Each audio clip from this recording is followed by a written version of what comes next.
Yes, what's going on? YouTube, the Mad Flip here. So, I guess what I was gonna do in general is I was gonna actually do my own review of The Hustle remake version of the 1980 version or 80 something version of Dirty Rotten Scoundrels. To start off, I'm just gonna go with my own expectations. My own expectations heading into this movie. You know what? What can I really say about expectation in the movie? It's a remake. Just hopefully it doesn't go note for note, and just really hope that's not what it was gonna do. But the sad part is, after watching the movie, they really basically went pretty much note for note. I don't understand why they actually had to do it.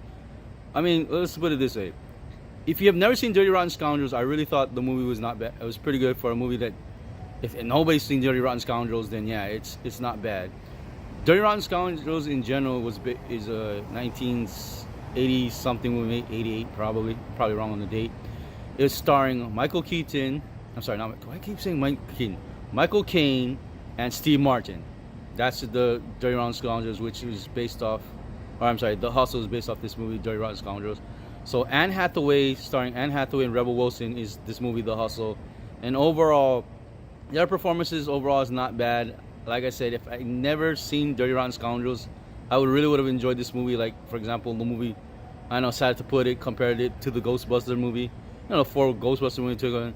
I mean, the girls Ghostbuster movie wasn't that bad. If you've never seen the original Ghostbuster, it's just that when you see the original something, and you think to yourself, all right, I've seen the original, so this idea of a remake, you're hoping that they'll, keep some of the good ideas, but you also want something different. And for some reason, same thing like Ghostbusters, same thing they did in this movie. For some reason, they kind of went note for note.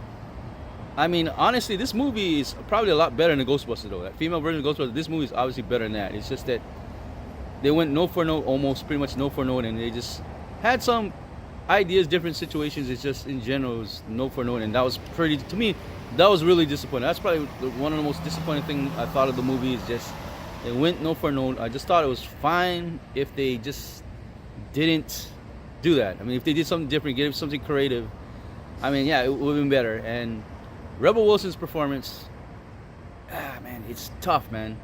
If you like her performance and her acting or her comedics, then maybe it's not too bad. Because all I know is, when I saw this movie in general, I was basically in there with an older crowd. Me personally, I'm like 40, and I was thinking, I thought I was old. And then going into this movie, the crowd of the movie, I was basically the youngest person there at 40.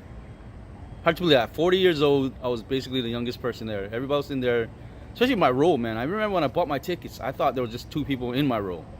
Got in the movie theater, the whole row was full with old women in general. I'm guessing, I mean, not to sound that bad, maybe like 60 plus, maybe.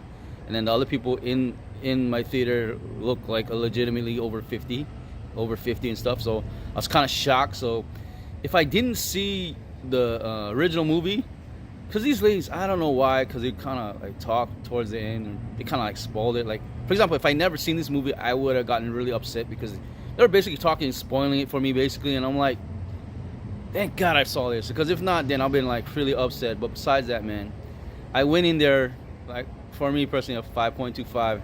I came out, it was really tough, because there are parts I enjoyed the movie, but at the same time, that note for note, it was just, just couldn't believe it. They just couldn't do it. I mean, they gave Rebel Wilson herself, they gave her different parts. Which, well, the funny thing, the oddest thing is, I thought was weird, is the original movie was about an hour, I said hour 45, hour 50 minutes long. For some reason, this movie is supposedly an hour 30 minutes, which is interesting.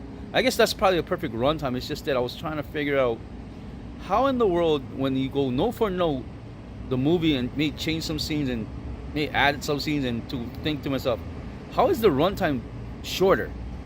That's kind of puzzling to me. I was like, how did this runtime was shorter? But besides that, man, overall, like I said, if you watch it in the theaters, in general, like I said, if you're a fan of Anne Hathaway or Rebel Wilson, you should check out the movie. If not, if you've seen the original, unless you're a woman in general, I know this sounds so bad to me saying it. Unless you're a woman, you should check it out. If you're a guy, you can just really pass the movie. I mean, it's kind of disappointing to say, but you could just pass it on general. In general, I just think you could pass. As a guy, I think you could really pass. I mean, it's weird to know that Hollywood try to reboot these movies with female characters. It's not that. I don't think it's really a bad thing per se. I guess that's my personal opinion. Anyway, I don't think it's a bad thing per se. It's just that you, like I said, you want them to be a little more creative, and not really just straight up just copy the original movie. I mean, you really want them not to do that. But besides that, man, overall, I'm just gonna give it a 5.25. Like, comment, subscribe. The Mad Flip. We out of here, man.